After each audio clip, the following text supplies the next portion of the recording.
Marine sursauta lorsque la porte de sa chambre s'ouvrit à la volée, révélant Maël. Les yeux rougis par les larmes. Un éclat de désespoir dans le regard. Je ne peux plus supporter ça. Marine. Dis-moi que ce n'est pas vrai. Que tu ne vas pas partir avec lui, hurla la jeune femme. Sa voix brisée résonnant comme un coup de tonnerre dans la pièce silencieuse. En un instant, le monde de Marine bascula. Car derrière ces mots se cachait un amour interdit. Un feu qui consumait leur famille recomposée depuis des mois. À Barcelone, où les rues étroites du Barry gothique exhalaient encore la chaleur du soleil couchant, Marine avait trouvé refuge après son divorce parisien. Elle avait épousé Javier, un architecte espagnol charismatique, pensant que l'Espagne lui offrirait un nouveau départ, loin des ombres de son passé. Mais avec Javier venait Maël, sa fille de 22 ans, une jeune femme rebelle aux cheveux noirs coupés courts, aux yeux bleus perçants qui semblaient toujours scruter l'âme des gens. Maël étudiait l'art à l'université, peignant des toiles abstraites inspirées par Gaudí. Mais son cœur battait au rythme chaotique de la vie nocturne barcelonaise. Marine, à 38 ans, était une Française typique, élégante, introspective, avec un accent parisien qui faisait fondre les cœurs. Elle travaillait comme traductrice freelance, passant ses journées à convertir des romans espagnols en français, entourée de livres et de cafés forts. Son mariage avec Javier était stable, presque routinier, mais depuis l'arrivée de Maël dans leur appartement surplombant la Rambla, une tension subtile s'était installée. Maël la regardait souvent avec une intensité qui la déstabilisait, comme si elle cherchait quelque chose au-delà des liens familiaux. Ce soir-là, après une dispute avec Javier sur des banalités domestiques, Marine s'était retirée dans sa chambre. Elle s'était déshabillée lentement, laissant ses pensées vagabonder vers des souvenirs d'une ancienne amante à Paris, une femme qui avait éveillé en elle des désirs qu'elle croyait enfouis. Soudain, la porte s'ouvrit sans avertissement. Maël entra, le visage pâle, tenant un verre de vin à moitié vide. « Pardon. Je ne voulais pas t'interrompre, balbutia-t-elle. Mais ses yeux s'attardèrent sur le corps nu de Marine. Un mélange de confusion et de fascination dans le regard. Marine attrapa une robe de chambre, le cœur battant. « Maël. Qu'est-ce qui te prend ? Frappe avant d'entrer. » Mais la jeune femme ne bougea pas. Au lieu de cela, elle s'approcha, les larmes coulant sur ses joues. « Je t'ai vu avec elle. Hier soir. Cette femme au café. Tu riais comme je ne t'ai jamais vu rire avec papa. » Marine sentit un froid glacial l'envahir. Elle avait effectivement rencontré une vieille amie. Mais rien de plus. Pourtant, les mots de Maël révélaient une jalousie profonde, inattendue. Les jours suivants furent un tourbillon d'émotions.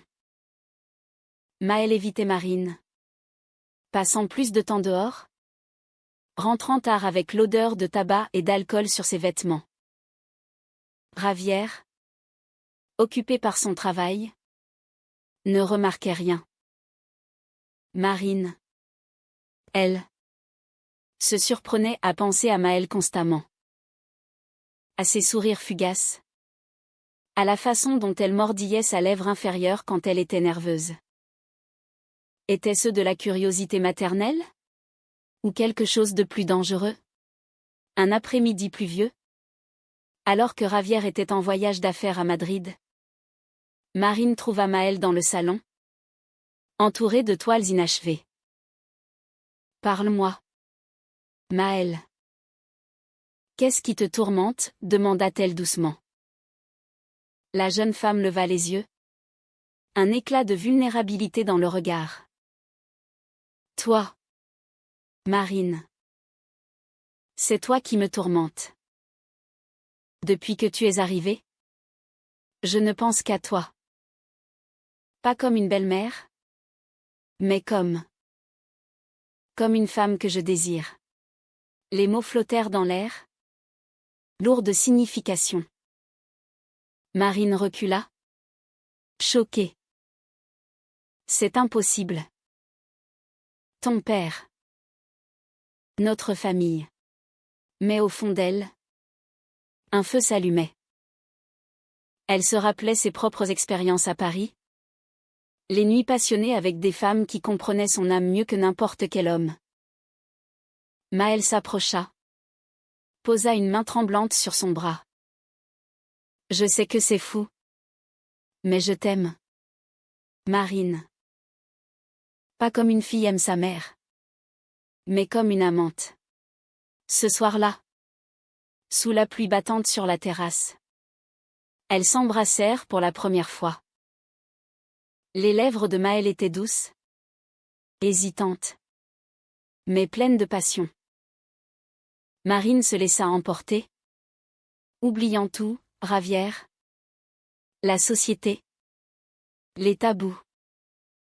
C'était un amour naissant. Cassé-achetine et irrésistible. Dans les rues enchanteresses de Barcelone. Les semaines passèrent dans un mélange de joie clandestine et de culpabilité. Elles se retrouvaient en secret. Explorant la ville ensemble, les plages de la Barceloneta. Les marchés animés. Les cafés cachés où elles pouvaient se tenir la main sans craindre les regards. Maël peignait Marine nue. Capturant sa beauté avec une tendresse infinie. Tu es mon muse. Ma vie, murmurait-elle. Mais les fissures apparurent bientôt. Ravière rentra plus tôt que prévu un soir et surprit un regard complice entre elles. Qu'est-ce qui se passe ici? Demanda-t-il. Suspicieux. Marine balbutia une excuse. Mais le doute s'installa. Maël, impulsive, confronta son père. Papa. Je l'aime. Plus que toi. Peut-être. Ravière explosa de rage, accusant Marine de manipulation. Tu as séduit ma fille. C'est de la trahison. La dispute dégénéra en cris. En larmes. Ravière partit en claquant la porte, laissant les deux femmes face à leur réalité. Marine pleura dans les bras de Maël, se sentant coupable. Nous ne pouvons pas continuer comme ça. C'est destructeur. Mais Maël la serra plus fort. Nous trouverons un moyen. Notre amour est plus fort que tout. Les jours suivants furent un chaos émotionnel. Ravière exigea une séparation, accusant Marine d'avoir brisé leur famille. Il déménagea temporairement chez un ami, laissant l'appartement à Maël et Marine. Mais la liberté apparente masquait une tempête intérieure. Marine luttait contre ses démons. Était-ce vraiment de l'amour? Ou une illusion née de la solitude? Maël, elle, était déterminée, organisant des escapades romantiques pour raviver la flamme. Un week-end, elles partirent pour Sitges, une petite ville côtière près de Barcelone, connue pour sa communauté LGBT ouverte. Là, sous le soleil méditerranéen, elles se promenèrent main dans la main, sans peur. Regarde-nous, Marine. Nous sommes libres ici, dit Maël en l'embrassant sur la plage. Marine sourit. Mais au fond, une ombre planait, la trahison envers Ravière la rongeait. De retour à Barcelone, les choses empirèrent. Maël, jalouse, fouilla le téléphone de Marine et découvrit des messages d'une ex-amante parisienne. Tu lui écris encore? Tu m'as menti, hurla-t-elle. Marine expliqua que c'était innocent. Juste des nouvelles amicales. « » Mais Maël ne l'écouta pas. Blessé, Elle sortit en claquant la porte, passant la nuit dehors. Marine passa des heures à l'attendre, rongée par l'inquiétude. Quand Maël rentra au petit matin, ivre et les yeux gonflés, elle avoua avoir embrassé une autre femme dans un bar. C'était pour te faire mal. Comme tu m'as fait mal. Ce fut une trahison dévastatrice. Marine sentit son cœur se briser. Comment as-tu pu? Après tout ce que nous avons risqué? Elles se disputèrent violemment. Des mots durs fusant comme des poignards. Maël pleura, je suis perdue sans toi. Mais j'ai peur que tu ne m'aimes pas vraiment. Marine, en larmes, la prit dans ses bras. Je t'aime. Idiote. Plus que tout. Elles firent l'amour cette nuit-là. Un acte désespéré pour recoller les morceaux. Mais la confiance était ébranlée. Ravière revint, proposant une thérapie familiale. Pour le bien de Maël, dit-il. Marine accepta, espérant sauver les apparences. Mais pendant les sessions, les tensions explosèrent. Maël défendit leur amour. Papa, ce n'est pas sa faute. C'est moi qui l'ai voulu. Ravière, choquée, quitta la pièce. Plus tard, il confia à Marine, je t'aime encore. Mais ça, c'est trop. Marine se sentait déchirée entre son devoir et son cœur. Elle décida de partir pour Paris, pensant que la distance guérirait tout. C'est mieux comme ça. Maël. Nous ne pouvons pas détruire plus de vies. Maël la supplia, ne me laisse pas. Sans toi, je suis rien. Mais Marine fit ses valises. Le cœur lourd. À l'aéroport, Maël apparut, essoufflé. Attends. J'ai parlé à papa. Il accepte. À condition qu'on soit discrète. Marine hésita. Était-ce possible? Elles s'embrassèrent au milieu de la foule. Un moment de pure émotion. Mais Ravière avait menti, il préparait une vengeance subtile. Contactant des amis pour répandre des rumeurs. De retour ensemble, elles tentèrent de reconstruire. Maël organisa un dîner romantique sur la terrasse, avec des bougies et du vin espagnol. À nous. Pour toujours, tostatait-elle. Marine se laissa emporter, oubliant les ombres. Pourtant, un appel anonyme arriva, ton secret est connu. Attention. La paranoïa s'installa. Maël devint possessive, accusant Marine de flirter avec des collègues. Tu vas me quitter pour une autre? C'est ça? Marine nia. Mais la fatigue la gagnait. Un soir, lors d'une fête artistique, Maël embrassa publiquement une amie pour tester Marine. Ce fut la goutte d'eau. C'est fini. Tu me fais trop souffrir, cria Marine. Elles se séparèrent temporairement. Maël dormant chez une amie. Marine erra dans Barcelone, visitant la Sagrada Familia, cherchant des réponses dans les spirales de Gaudí. Elle réalisa que leur amour, bien que profond, était teinté de destruction. Nous devons guérir séparément, écrivit-elle à Maël. Mais l'amour persista. Maël envoya des lettres poétiques, rappelant leurs moments intimes. Ton corps contre le mien, sous la lune espagnole. Comment oublier? Marine fondit. Et elles se retrouvèrent dans un café discret. Pardonnons-nous, murmura-t-elle. Leur réconciliation fut passionnée, mais fragile. Ravière, apprenant leur retour, décida de partir définitivement pour Madrid. Je vous laisse à votre folie, dit-il amèrement. Marine pleura sa perte. Mais Maël la consola, maintenant. C'est nous contre le monde. Avec Ravière parti, un vide s'installa. Mais aussi une liberté nouvelle. Marine et Maël transformèrent l'appartement en nid d'amour, peignant les murs de couleurs vives, inspirés par les mosaïques de Park Güell.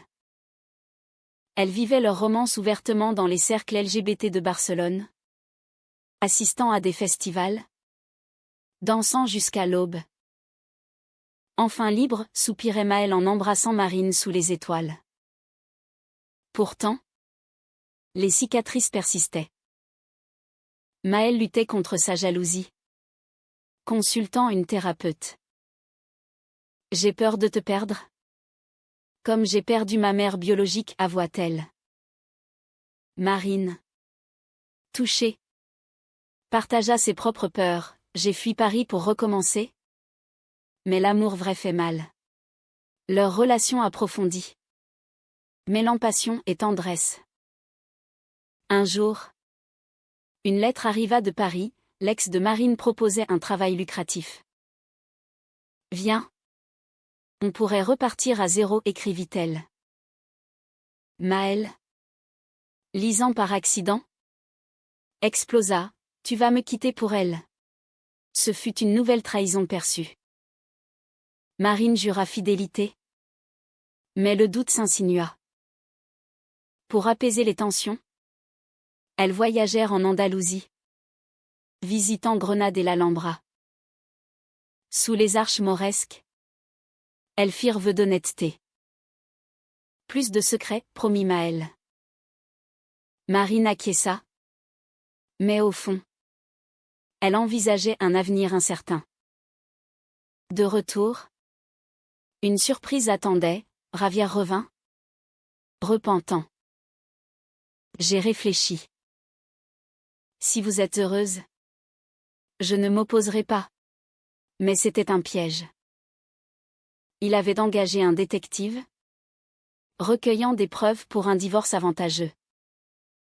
Quand Maël découvrit, elle confronta son père. Comment peux-tu nous trahir comme ça? La confrontation fut explosive. Ravière admit, je t'aime.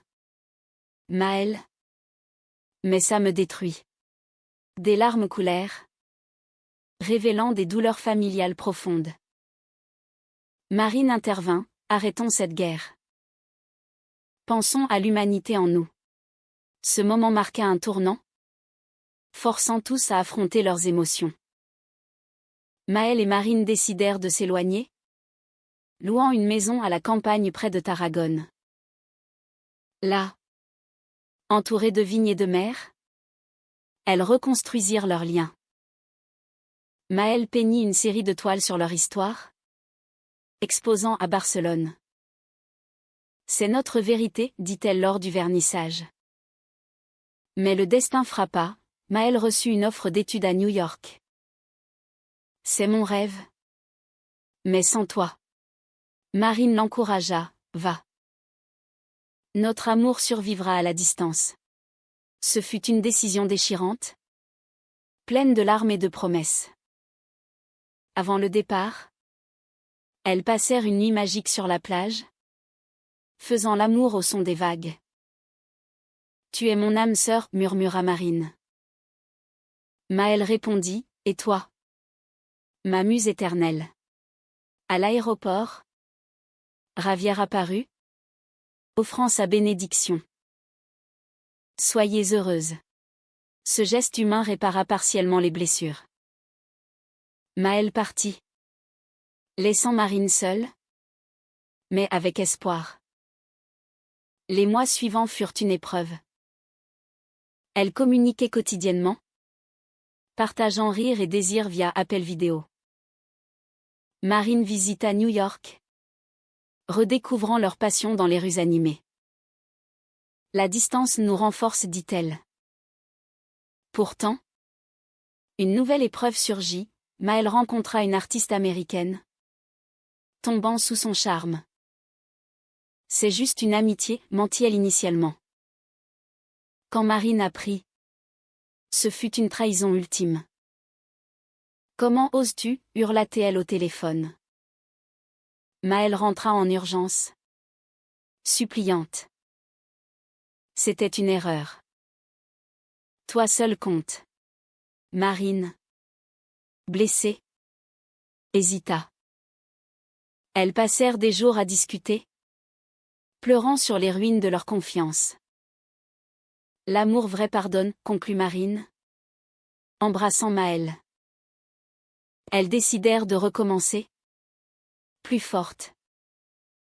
Ravière, maintenant amie, les soutint.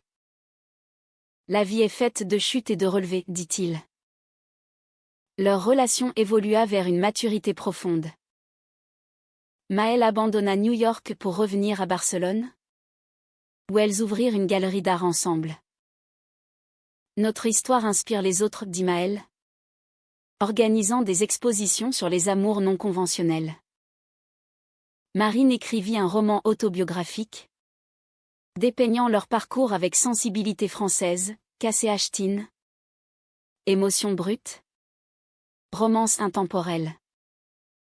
Les conflits passés les avaient rendues plus humaines, enseignant le pardon et la résilience.